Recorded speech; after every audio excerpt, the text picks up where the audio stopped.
He points directly at you.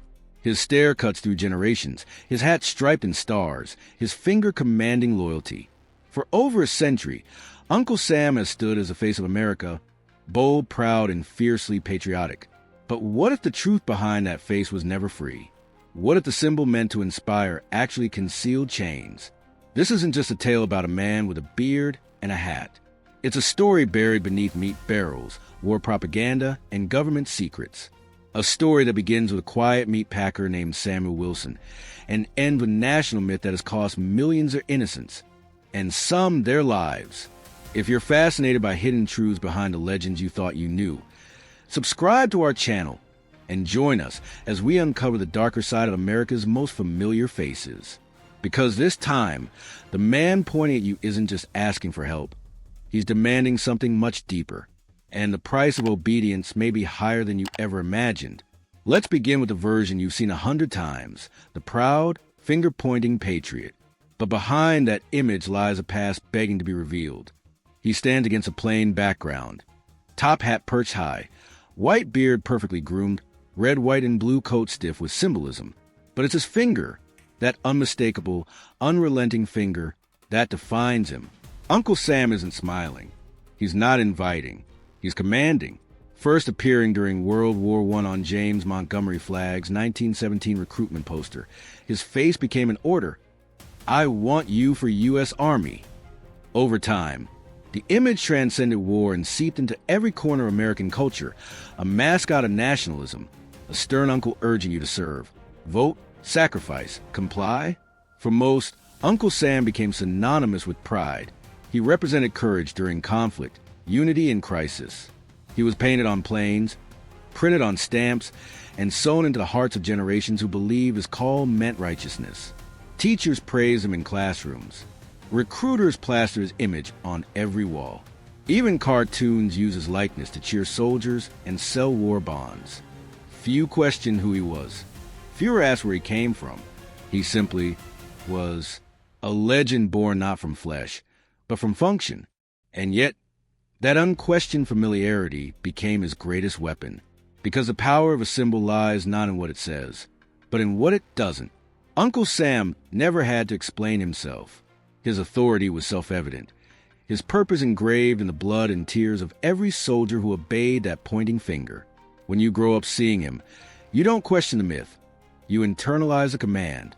You feel chosen, even when you're being used. The image works because it doesn't ask for your opinion. It gives you an identity, whether you want it or not. And like all enduring myths, Uncle Sam adapted with the times. During the Cold War, he warned of communist threats. After September 11th, he resurfaced in digital form, more watchful than ever. He wasn't just calling you to war anymore. He was asking you to accept surveillance, to support foreign invasions, to wave flags without knowing where they came from, all while smiling grimly from stickers, coins, and campaign ads. The world changed, but his finger kept pointing. Only now, the target wasn't just an external enemy. Sometimes it was you, but beneath the sharp lines of flags, illustration hides the silence, a void that no slogan ever filled. Where did this man come from? Who decided he should speak for a nation? And why does no one ever talk about the man behind the myth? Because to understand Uncle Sam, we need to peel back the layers of paint and propaganda until we reach the man no one remembers and the choices he never got to make. Long before he became a national icon, Uncle Sam was just a nickname whispered in barrels of salted beef. The year was 1812, and the United States was at war again, this time with Britain. Deep in Troy, New York, a meat packer named Samuel Wilson was contracted by the U.S. Army to supply food to the soldiers. On every barrel, the letters U.S. were stamped to indicate government property. But among the workers, a joke spread. The letters didn't stand for the United States. They stood for Uncle Sam, Samuel Wilson himself. It began as laughter in a warehouse. It would soon become legend. Samuel Wilson was known as a friendly, hard-working man, the kind you'd trust with your livelihood. But the truth was more complex. He was a businessman immersed in a country still tied to systems of slavery and forced labor. His profits fed war, not peace. Though never confirmed as a slave owner, He benefited from an economy that relied heavily on exploitation. His life was not marked by bold speeches or battlefield heroism. It was marked by contracts, food shipments, and political convenience. And yet, somehow, history crowned in the face of freedom. The twist? Samuel Wilson never asked for this. He never posed for a poster, never pointed a finger, never demanded loyalty. The government didn't choose him as a national symbol until decades after his death, long after the joke had spread. By the late 1800s, newspapers were calling him the original Uncle Sam. And by World War I, the U.S. government needed a powerful, emotional image to stir young men into action. The meat packer became a myth. A joke became a command. And nobody laughed anymore. Regional newspapers in New England first carried the name Uncle Sam as a stand-in for federal authority. Political cartoons use a character to mock or praise government decisions. But by the time James Montgomery Flagg designed the recruitment poster in 1917, the transformation was complete. Uncle Sam was no longer a local legend. He was the nation's watchful eye, and the man who inspired him, forgotten, rewritten, frozen beneath ink and slogans. The shift from man to myth erased the complexities that made Samuel Wilson human. He became whatever the country needed him to be, without ever having to say. So why choose him? Why elevate a meat packer into a moral compass? Maybe because he was safe, faceless enough to be molded, known enough to feel real. Or maybe because myths are more effective when built on half-truths. What started as a nickname to lighten the burdens of war became a tool to impose them. And if the government could turn a meat supplier into a war symbol, what else could it rewrite next? Samuel Wilson died in 1854, unaware that his name would become a symbol etched into every American war effort for the next 2 centuries.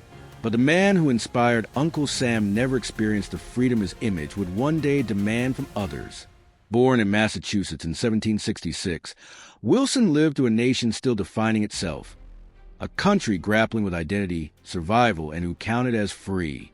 He prospered in a system that excluded millions, a white entrepreneur thriving in a landscape built on dispossession and bondage. While he was never publicly denounced, records place him among networks that profited from slave-dependent economies. The irony cuts deep. Uncle Sam would go on to represent liberty, but Wilson's reality was far from it. He moved to New York seeking opportunity, but the expansion he benefited from came at a cost. The removal of indigenous people, the suppression of dissenters, the institutionalization of inequality. His contract with the government, won symbols of trust, tethered him to military efforts that fed war, not peace. Uncle Sam was never meant to be kind. He was never a liberator. He was a supplier. And in that role, he served the powerful. Decades after his death, as America entered the age of empire and global conflict, the country needed a face to match its ambition. Wilson's name was resurrected, but stripped of all nuance. Uncle Sam now pointed fingers, rallied troops, and urged sacrifice. Young men saluted a fiction. The government rebranded a humble meat packer into an emblem of obligation. He became a father figure who never protected you, only demanded from you. And while the myth flourished, the man remained buried, both literally and metaphorically. And yet the most unsettling truth is this. Uncle Sam was never free because he was never real. He was a fabrication born from necessity, a ghost constructed to haunt parades and posters, to stand in for guiltless power. Every time he pointed, he erased the messy history behind him. Wilson's legacy wasn't freedom. It was transformation without consent. And the image that once made people proud, it became a mirror held up to a nation, demanding reflection, but never offering answers. So, what do we do with a myth like this? Do we keep saluting the lie because it's comfortable? Or do we dig deeper, confront the truth, and see that behind every symbol there's a man, and behind every man there's a silence too heavy to ignore? The finger is unmistakable, extended straight, unwavering, aimed directly at the viewer. At first glance, it's a gesture of duty, a call to action. But look again. That finger doesn't invite. It accuses. It isolates. It doesn't ask, it commands. In psychological terms, the pose triggers guilt and submission. It places you in the spotlight, the accused in an invisible courtroom. Uncle Sam's finger doesn't say, "Join us." It says, "What's wrong with you if you don't?" It's a silent weapon of moral coercion, and millions have answered it not out of pride, but out of fear. His eyes don't blink. His lips don't move. He speaks through silence, the most manipulative form of persuasion. By not explaining his demand, Uncle Sam becomes a vessel for the viewer's own projections. Honor, duty, shame, fear. And over time, that silence made him more powerful. Propaganda doesn't need to scream when it can whisper into your conscience. And for generations, that whisper sounded like a roar that sent young men to trenches, civilians to ration lines, and entire families into unquestioning service to something they were never allowed to define. The red, white, and blue he wears, the costume of a nation, disguised as the blood beneath the fabric. His hat, striped and tall, mimics authority. His beard softens him into a wise elder. But every element of his design was crafted for emotional compliance. He's not a man, he's a message. And every message has a motive. What's more haunting than an icon built to manipulate? One that succeeds generation after generation without ever being challenged. That's why the silence is so loud. Even today, Uncle Sam appears on classroom walls, coins, political memes. He's still pointing, but few stop to ask, why me? His permanence proves that symbolism can outlive substance. And as long as the image works, no one needs to examine its origins. The real question is, how did a nation become so comfortable being told what to do by a ghost in a hat? And the answer may be this: because it's easier to obey a symbol than confront a truth. Easier to march under a myth than sit with the contradictions of history. Uncle Sam didn't survive because he's loved. He survived because he's useful. And that finger? It's not pointing at you anymore. It's pointing at the silence you've accepted. What does it cost to keep a myth alive? In the case of Uncle Sam, the price was invisibility, not of the image, but of the man, the truth, and the consequences. Samuel Wilson's quiet life was consumed by a legend that outgrew him, twisted by agendas he never chose. He didn't ask to become a symbol, much less one weaponized to guide generations into wars they didn't understand. Yet his legacy persists, not in his own words, but in a poster that never speaks, only commands. And in our collective silence, the symbol grows louder. We look at Uncle Sam and see heritage. We see duty. We see pride. But what we rarely see is the manipulation behind the gaze, the industries that build him, the suffering his finger helped justify. The myth of Uncle Sam isn't just about a nation. It's about the stories we accept without question, and the figures we allow to speak for us without ever asking if they should. It's about how easily truth is buried beneath branding, and how symbols become shields that protect us from accountability. But maybe the time has come to stop looking where he points and start asking why he points at all. To stop repeating the slogans and begin reading between the lines. Because in the end, Uncle Sam was never free. And neither are we, as long as we keep obeying ghosts. Myths don't have power unless we feed them. And perhaps the most patriotic act isn't saluting the symbol, but unmasking it. So next time you see that hat, that beard, that finger, ask yourself, who benefits from my obedience? Who profits from my silence? And most importantly, what happens if I stop nodding and start questioning? If this story made you see Uncle Sam in a new light, don't let the conversation end here. Subscribe to our channel for more hidden truths behind iconic American legends. Like, comment, and share this video to keep the truth alive and help us question the stories we've been told. Want to go deeper? Become a member of our channel to support this work and gain early access to future investigations. More stories like this are on the way. Don't miss our next revelation. It might just change how you see history forever.